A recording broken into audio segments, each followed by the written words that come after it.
tema da nossa reflexão é um olhar sobre o suicídio. Mas hoje não vamos falar de morte necessariamente. Hoje vamos falar de vida. Porque mesmo abordando o tema do suicídio, que é o ato voluntário de acabar com a própria vida física, nosso foco hoje será o conhecimento, a informação. Nosso foco será a prevenção. Frisar que a melhor opção sempre será viver. Viver a oportunidade do aprendizado. Há um ditado popular que diz que a cruz nunca é maior ou mais pesada do que as nossas forças. Mas esse mesmo ditado não diz que precisamos carregá-la sozinhos. Se o fardo está pesado, por que não pedir ajuda? Dos momentos difíceis, podemos tirar muitas reflexões e valiosos aprendizados.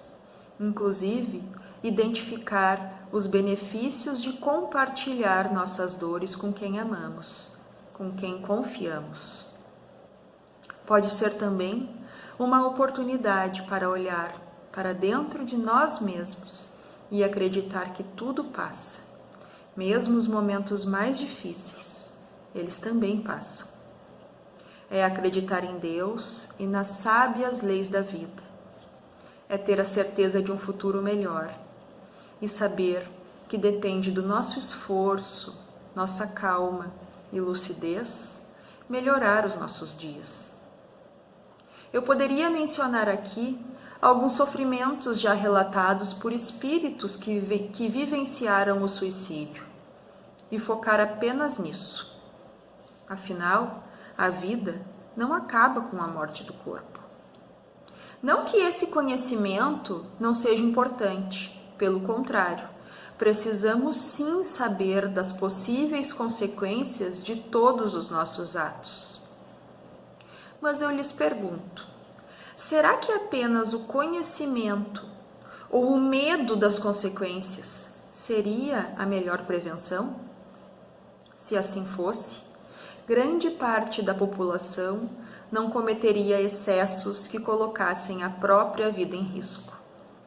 Se o medo das consequências para o espírito fosse o fator determinante para preservar a existência corpórea, ninguém excederia o limite de velocidade nas estradas, por exemplo. Não comeríamos ou beberíamos em excesso, evitaríamos os comentários desnecessários, cuidaríamos para manter uma boa vibração, dentre várias outras coisas.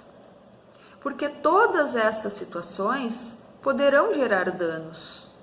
Todos esses fatores poderão acarretar responsabilidades. E mesmo sabendo disso, essas situações acontecem no nosso dia a dia. Claro que umas geram maiores consequências do que as outras, mas é a nossa consciência, e posso dizer também a nossa saúde mental, que determinará o que devemos ou não fazer. Tal como disse o apóstolo Paulo de Tarso, tudo me é lícito, mas nem tudo me convém.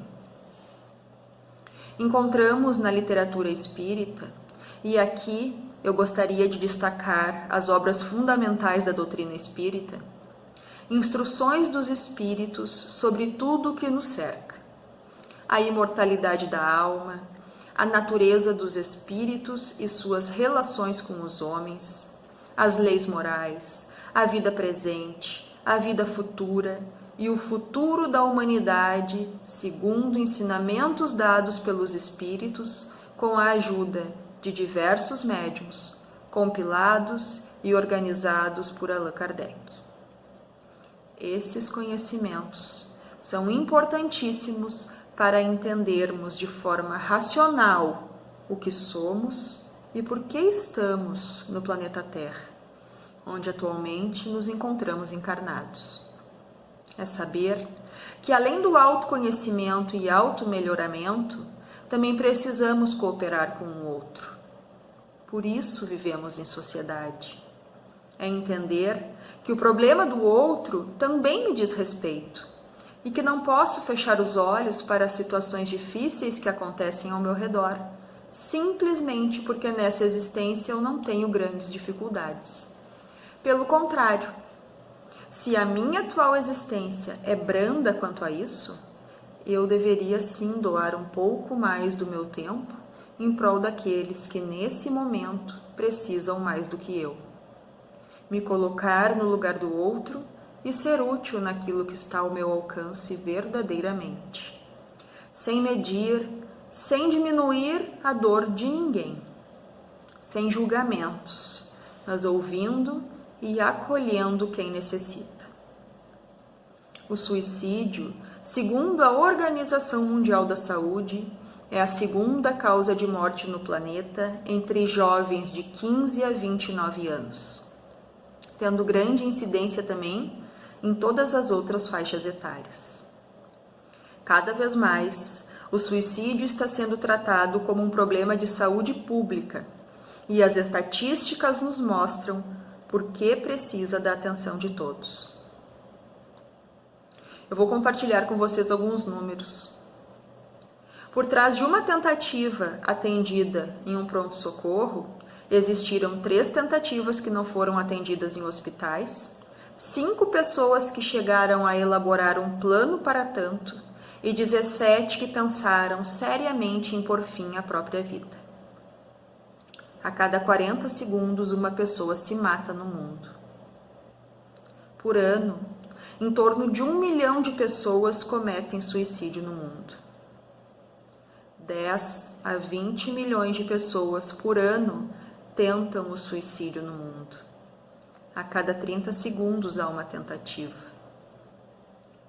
É a 6ª causa de sequelas permanentes naqueles que não conseguiram consumar o ato. No Brasil, ocorrem 11 mil casos de suicídio por ano. Das 30 cidades do Brasil que cometem mais suicídios, 13 cidades estão no Rio Grande do Sul. Por isso, o estado do Rio Grande do Sul ocupa o triste primeiro lugar nas estatísticas do nosso país. Então eu lhes pergunto novamente: será que esse não é um problema de todos nós? O conhecimento é fundamental quando se fala desse tema. Vou compartilhar também alguns pontos com vocês. Há os fatores de risco que predispõem esse ato extremo, que possibilitam, como por exemplo, transtornos psiquiátricos, suicídio na família, impulsividade, agressividade, isolamento social. Mas também há aqueles fatores precipitantes que agem como um gatilho, que impulsionam a execução do suicídio.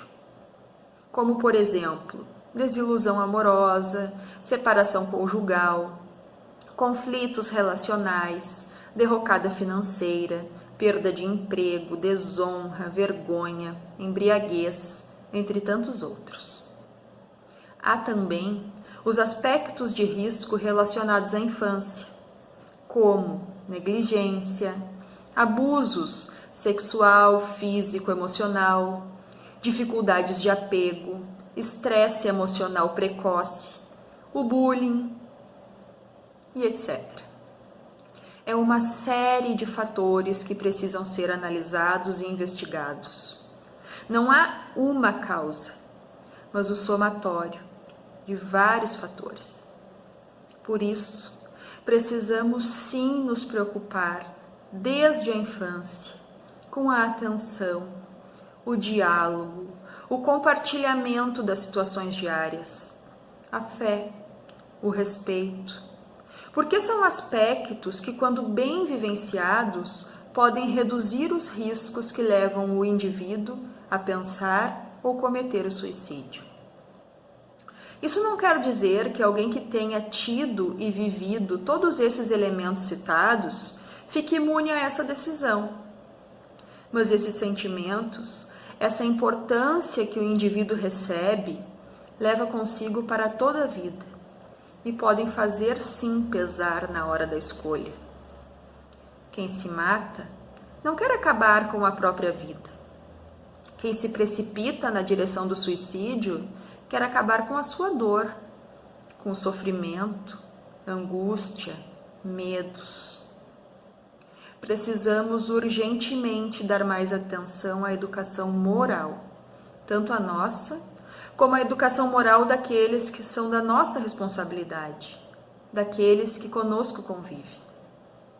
Nesses dias líquidos que vivemos hoje em dia, onde as coisas e as pessoas perdem seu valor tão rapidamente, precisamos dar mais atenção para os sentimentos.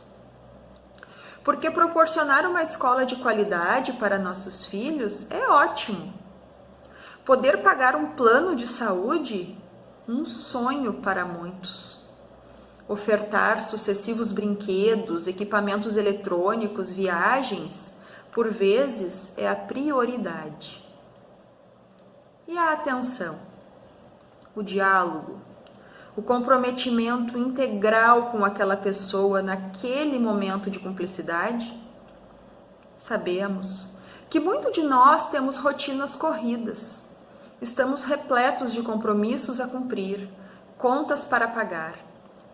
Mas naquele momento que reservarmos para conversar com nossos filhos, nossos pais, avós, maridos, esposas, enfim, sobre como foi o dia, ao ajudar nas tarefas escolares, esses momentos, mesmo pequenos, que sejam inteiros, intensos, que tenham toda a nossa atenção e importância.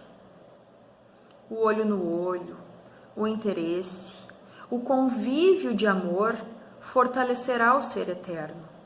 No caso, todos nós, nessa caminhada que pode sim ser feliz, mesmo em meio a tantas dificuldades.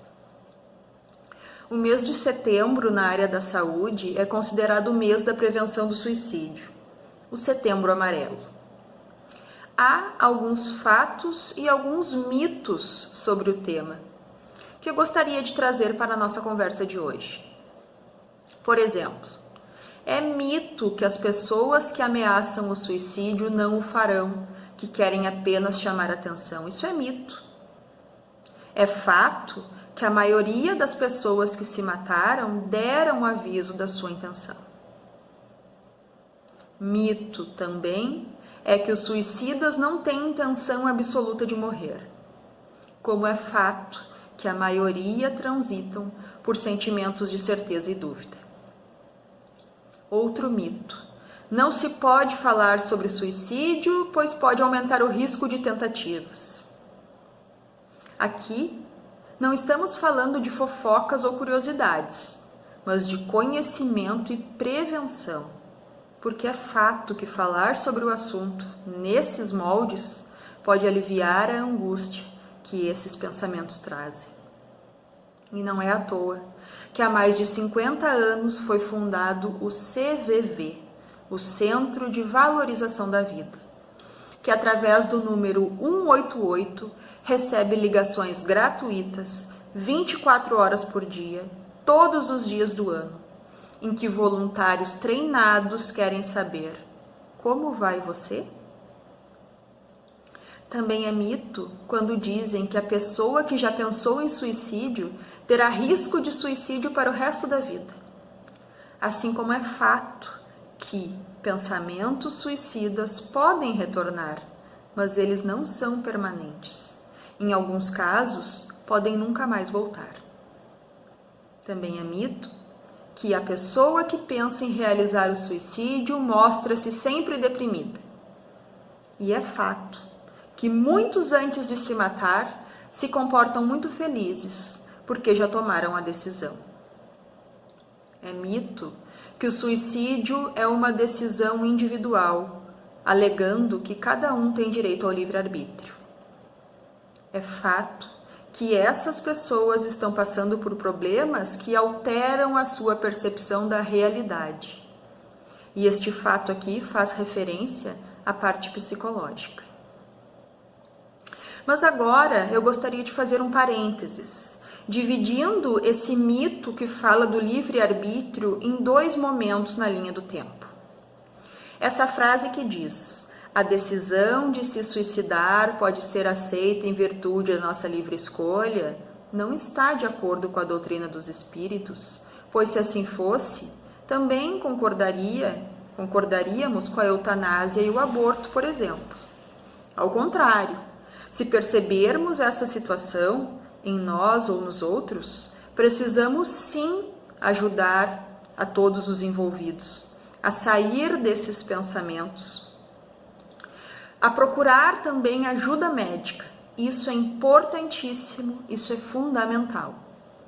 A vida física sempre deverá ser preservada.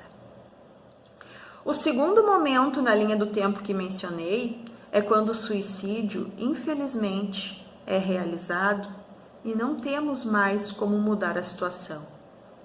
E agora? Como agir? O que pensar? Falar? Já mencionamos que temos nossas responsabilidades e os espíritos também nos dizem que temos nosso livre-arbítrio e que ambos são essenciais para o nosso aprendizado como espíritos eternos. Ok. Mas primeiramente devemos lembrar que há familiares e amigos enlutados, chamados de sobreviventes, que necessitam de ajuda e atenção. Se o suicídio já aconteceu, então, nesse caso, somente nesse caso, devemos respeitar a decisão que este ser tomou e ajudá-lo. E aqui eu friso, se essa situação já aconteceu. Ajudá-lo, enviando pensamentos de coragem, de arrependimento, de percepção da verdadeira vida que é a espiritual e que não acaba com a morte do corpo. Enviar pensamentos de ânimo, de fé, de amor, para que possa, tão logo possível, sair da condição de sofrimento e poder ser atendido pelos amigos da espiritualidade. Frases do tipo: ele ou ela não poderia ter feito isso, ou não tinha o direito de fazer isso comigo, ou então foi um fraco, são lamentáveis e desnecessárias. Não ajudam em nada, pioram ainda mais uma situação que já é muito difícil. Ficar condenando a pessoa, agregando ainda mais culpa sobre a dolorosa decisão consumada, de certa forma é egoísmo e falta de amor ao próximo. Nesse sentido, falo em respeito. Respeito com quem foi e também com quem ficou aqui, seguindo os dias em meio a tanta dor. Respeitar a decisão, quando infelizmente concretizada, não deixa de ser uma forma de caridade. Além do ato de se suicidar, também há a autolesão, com grande incidência entre os jovens, que podem não ter intenção suicida. Há sinais importantes que podem ser detectados nesse comportamento. Sinais de alertas verbais, frases diretas ou indiretas emitidas pela pessoa com essa intenção. O fenômeno do contágio também é importante, que é a imitação, né? Também pode ocasionar o aumento de número de autolesão e de suicídio no mesmo meio. A autolesão é outro tema importante, real, e vale muito a nossa atenção e conhecimento também. Por ora, peço que tenhamos cuidado com os nossos relacionamentos familiares, sociais e profissionais, porque esses comportamentos devem ser analisados de forma geral e não isoladamente. Isso quer dizer, a preocupação em manter um convívio saudável, respeitoso e cuidadoso entre as pessoas deve ser da comunidade, da escola e da família em conjunto, não só de um e nem só de outro. E também Não devemos jogar somente no colo dos profissionais da saúde essa responsabilidade, que deve ter a atenção de todos nós. Porque em muitos casos, o acolhimento e o respeito à dor do outro é o que se precisa para evitar maiores sofrimentos. Desejo a todos muita paz, lembrando que hoje nós falamos em viver. Um grande abraço.